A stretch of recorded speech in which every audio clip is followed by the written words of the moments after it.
I'm excited to be here today to talk to you guys all about some recommendations of great books that you guys can put on your summer reading lists this summer.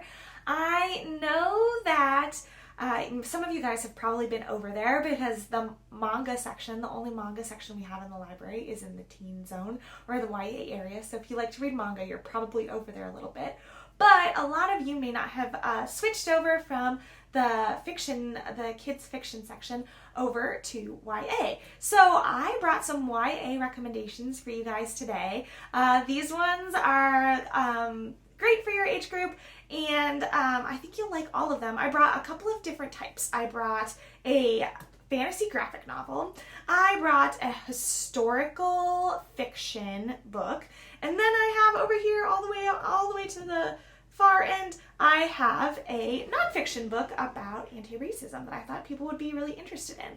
So I'm going to let the camera do the talking. I'm going to give these books an up close and personal highlight.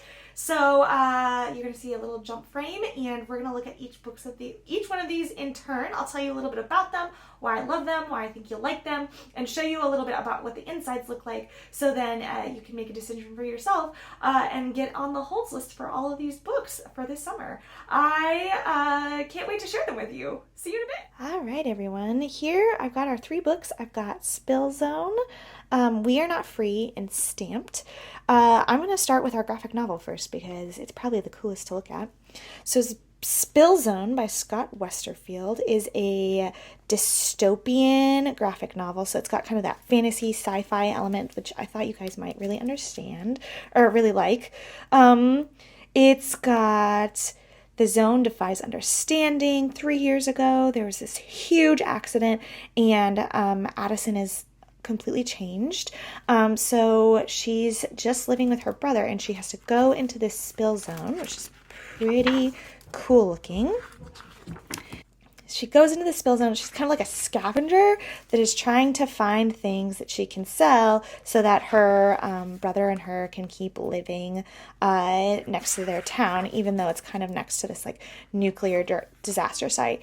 Even though it's got a little bit more weirdness, look at this bowling ball thing going on. We've got the weird playground equipment and swings moving on their own. So there's a little bit more weirdness than it just being like a normal explosion, but that's kind of what the spill zone looks like.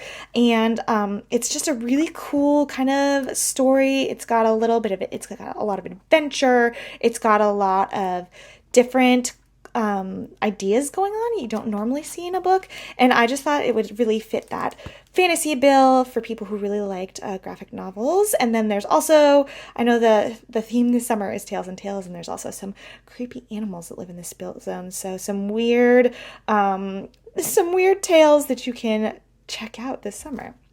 All right, our next one is really laying into the tales part of it, of different tales about different kids. This is by Traci Chee. It's called We Are Not Free. I really liked this one. I guess I'll just leave it right here because you can see the whole thing. Traci Chee wrote this book based on the experiences of some of her relatives, especially her grandparents, when they went through the Japanese internment camps. For the most part, I would say that this book is pretty true historical fiction. So if you like historical fiction, this is going to be the book just for you. And for the most part, it's it's very realistic, but it's not super scary. So it follows all of these kids. So here's their names right here. They kind of put them on a character manifest, just like they were kind of checked into the camps. But it follows all of these different characters as they go through the evacuation, starting with, Minnow is the first one. So that's his nickname, Minoru Ito. And so his nickname is Minnow, and he's 14. So it kind of tells all about what it was like to live through this experience that happened to the Japanese during World War II. So if you really like the I Survived books. This might be a good read for you this summer. It's a little bit longer, but it goes pretty quick because you change perspectives of different kids. But then there's also some really cool historical documents that are in the middle as well. So, historical fiction fans, this book is all for you. All right, we're going to end with a nonfiction book, which I hope that you guys have heard about. Jason Reynolds is an excellent author. He makes so many great books, including my favorite is, which another recommendation you can hold on, he writes this whole series about track athletes.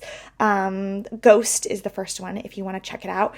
But Jason Reynolds and Ibram X. Kendi teamed up to write this book about how you can be an anti-racism activist. And I just think it has so many great facts about like actual things that you can do, and it's so well written that it's, even though nonfiction can be a little intimidating sometimes, this book is just so well put together, and it's got an index in the back so you can look up all the different stuff that you want to learn about. It's got footnotes so you can learn more.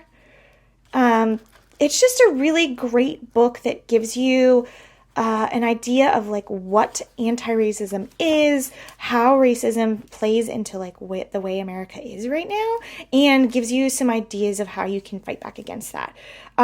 So I thought that you guys would really enjoy that, and these are all, like I said, in the YA section. I thought they would be really great books for you to try this summer. Spillzone by Scott Westerfield, We Are Not Free by Traci, Chee, and Stamped by Jason Reynolds and Ibram X. Kendi. I hope you guys all enjoyed learning a little bit more about these books, and I will hopefully be able to see you guys in the summer when you guys turn in all of your materials and we give you all of the prizes. So I will talk to you guys later. Thank you guys so much for listening to my book recommendations. See you this summer. Bye.